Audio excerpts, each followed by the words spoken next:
बिस्मिल्लाहिर्रहमानिर्रहीम। अस्सलाम वालेकुम। खुश रहें और आबाद रहें, जहाँ भी रहें हैप्पी और हेल्दी रहें। मैं हूँ मैविश और वेलकम करती हूँ आपको किचन विद मैविश में। आज हम बनाएंगे बहुत ही मज़े का आलू और गोश्त। आज हम चिकन का सालन बना रहे हैं, बिल्कुल देगी स्टाइल में बनाएंगे। जैसे देगों में आलू गोश्त मिलता है सेम वैसा ही बनाएंगे। वीडियो अंत तक आपने ज़रूर वॉच करनी है। बहुत मज़े की और टेस्टी ये रेसिपी बनने वाली है। बिल्कुल भी इसमें प्याज टमाटर कोई भी मसाला इसमें तहरा नहीं होगा। हर चीज़ नरम मुलायम ग्रेवी इसकी बन के तैयार होगी। अगर आपको मेरी वीडियो थोड़ी सी भी पसंद आ रही हो तो लाइक कर दीजिएगा। अगर आप मेरे चैनल पर न्यू हैं तो किचन विद मैविश को सब्सक्राइब कर दीजिएगा। आइए इस मज़ेदार से रेसिपी को बनाना शुरू करते हैं। बिस्मिल्लाहिर्रहमानिर्रहीम। 3 अदद मैंने स्लाइस में प्याज कटी हुई ले लिया, बिल्कुल बारीक आप देख सकते हैं ये कटी हुई है। कोशिश करनी है बिल्कुल बारीक काट लें, वो डाल देंगे। अब इसमें डालेंगे थोड़ा सा पानी।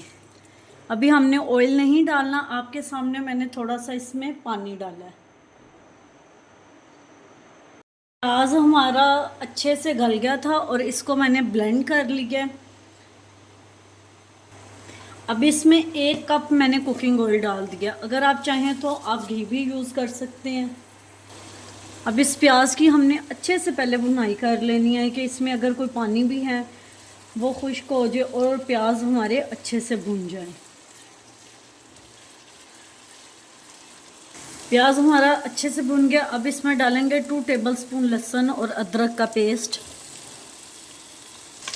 अब इसमें डालेंगे मसाले। 1 टेबलस्पून इसमें जाएगा नमक, 1.5 टेबलस्पून इसमें जाएंगी मिर्चें, 1/2 टीस्पून इसमें हल्दी जाएगी, 1 टेबलस्पून इसमें धनिया और 1/2 टीस्पून मैंने इसमें कश्मीरी मिर्चें डालियाँ। अब मसाले के साथ इसकी अच्छे से भुनाई फिर कर लेंगे।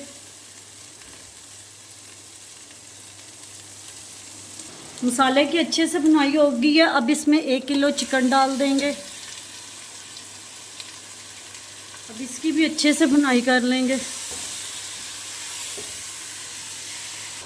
अब इसमें डालेंगे 2 बिल्कुल बारीक कटे हुए टमाटर। छिलका आपने उतार लेना है, फिर आपने काट के इसको डालना है। अगर छिलका सार रहेगा वो फिर तैरेगा, इसीलिए मैंने प्याज टमाटर हर चीज़ ऐसे ब्लेंड कर ली है,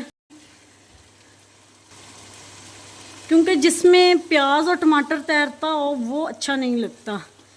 एक सॉफ्ट और स्मूथ सिल्की ग्रेवी अच्छी लगती है। और इसका शोरबा जैसे आप बनाना चाहते हैं ये तो आपकी अपनी मर्ज़ी है। इसकी अच्छी तरह 5 से 8 मिनट भुनाई कर लेंगे। आधा किलो मैंने आलू ले लिया, उनको बड़े बड़े क्यूब्स में कट कर लिया, वो भी साथ ही डाल के इसकी अब भुनाई करेंगे। अल्हम्दुलिल्लाह जी, आलू और चिकन की बहुत अच्छे से भुनाई मैंने कर ली। आप देख सकते हैं ऑयल इसका सेपरेट हो गया। यही इसकी निशानी है कि ये बहुत अच्छे से भुन गई है। अब इसमें पानी डालेंगे। मैं इसमें डालूंगी 1 लीटर पानी। 1 लीटर मैंने इसमें पानी डाल दिया। हाफ डन हो गई है, बस आलू गलेंगे और इसके जो शोरबा बहुत अच्छा सा पका हुआ और गाढ़ा बनेगा, क्योंकि जो पानी कच्चा रह जाता है उसका जायका नहीं आता। अब इसको हम लोग ढक के तकरीबन 20 से 25 मिनट के लिए पका लेंगे कि अच्छी तरह ये पक जाए और इसका जो सालन है वो भी गाढ़ा हो जाए।